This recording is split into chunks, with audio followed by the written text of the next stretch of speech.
When you eat food that contains carbohydrate, it's broken down in the stomach and digestive system into glucose, which is a type of sugar. We need glucose from food because that's what gives us energy. Carbohydrate-containing foods are things like starchy foods, sugary foods, milk and some dairy products, and fruit. This glucose then moves into the bloodstream, and the body detects that the blood glucose level is rising. In response to that, the pancreas, which is a little gland that sits just underneath the stomach, starts to release a hormone called insulin. And it's insulin that helps our body get the energy from the food we eat. The bloodstream then takes the glucose and the insulin to every cell in our body that needs it. To make this easier to understand, let's look at muscle cells. At the muscle cells, it's insulin that allows the glucose to get into the cells where it can be used for energy. It's a bit like insulin is a key unlocking the door to the cells so the glucose can get in. That way, the blood glucose level starts to drop. But the blood glucose level can be topped up at any point by the liver releasing extra glucose that it has stored. The blood glucose rises again, and again the pancreas produces more insulin to move with that glucose through the bloodstream to the muscle cells, open the doors and let the glucose in.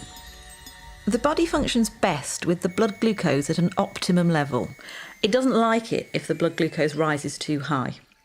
Normally, there's a cycle within the body which balances out the glucose and the insulin level, and this is achieved by the food you eat, the pancreas and the liver. However, in some people, the system doesn't work properly and they develop diabetes. There are two main types of diabetes, type 1 and type 2. In type 1 diabetes, the body isn't making any insulin at all.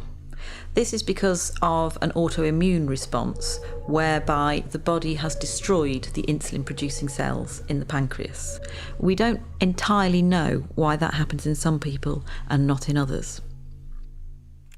Type 1 diabetes accounts for about 10% of all cases. It's most often found in the under 40s, and it's by far the most common type of diabetes found in childhood.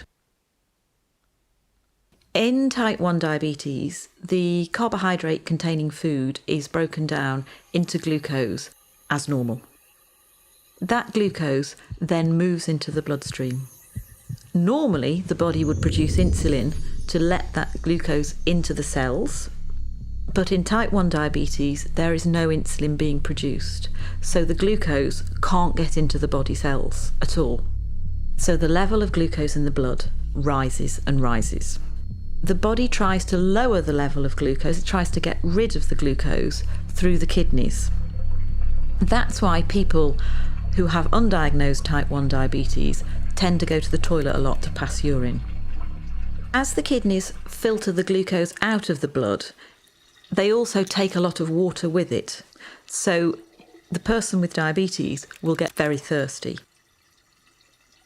The urine contains a lot of glucose, and that creates an environment where it's quite easy for bacteria to thrive. So it's also quite common to get thrush or genital itching.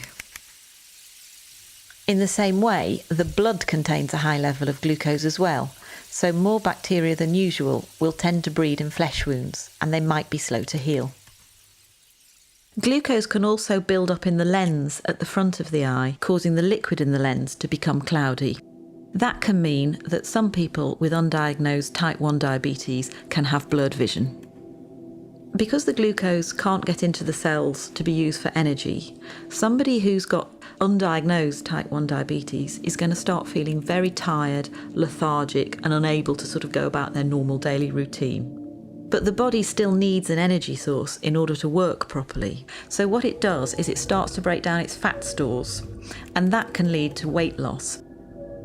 So the main symptoms of type 1 diabetes are going to the toilet a lot, thirst, thrush or genital itching, slow healing of wounds, blurred vision, tiredness and weight loss. These symptoms generally happen quite quickly, often over a few weeks, and can be reversed once the diabetes is treated with insulin. Type 2 diabetes accounts for about 90% of all cases in the population. It's most common in the over 40 age group in the white population and in the over 25 age group in the South Asian population.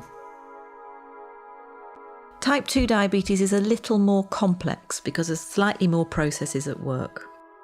Either the body isn't producing quite enough insulin, or the insulin it is producing isn't working properly. That can be due to being overweight because a build-up of fat can stop insulin doing its job properly, but it can also happen in people of a healthy weight. So in type 2 diabetes, the carbohydrate-containing food is broken down into glucose in the stomach and digestive system as normal. That glucose then moves into the bloodstream. The pancreas starts to produce insulin, which moves with the glucose through the bloodstream to all the body cells which need glucose for energy. However, the glucose can't always get into the cells because the locks to the cell doors have become furred up with fat deposits. That means that the insulin can't open the cell doors properly. So the level of glucose in the blood continues to rise. In response to this, the pancreas produces even more insulin. So the blood glucose levels continue to rise and the insulin levels continue to rise. This situation is further complicated by the cells, which are desperate for energy, sending out emergency signals to the liver to release stored glucose. The blood glucose level goes up and up, and the pancreas produces more and more insulin until it can't cope anymore, and eventually it can wear out.